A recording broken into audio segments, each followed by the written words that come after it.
Yan guys, pundawin na po kami sa huling lamay ng aming kasamaan sa bumbero, ang kanyang airpot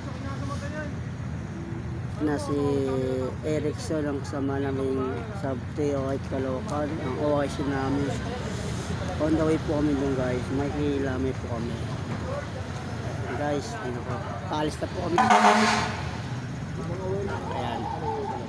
Ayan guys, ito po kami. Ang grupo ng Triskelion Order Firefighter na tumutulong na walang hingi ng kapalit.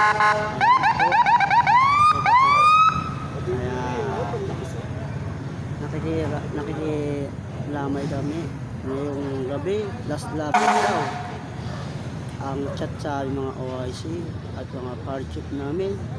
Kaya ito po guys, pamunta na kami dyan. Di po natin alam na kung magwawater ulit kami bukas kasi aantay namin ng info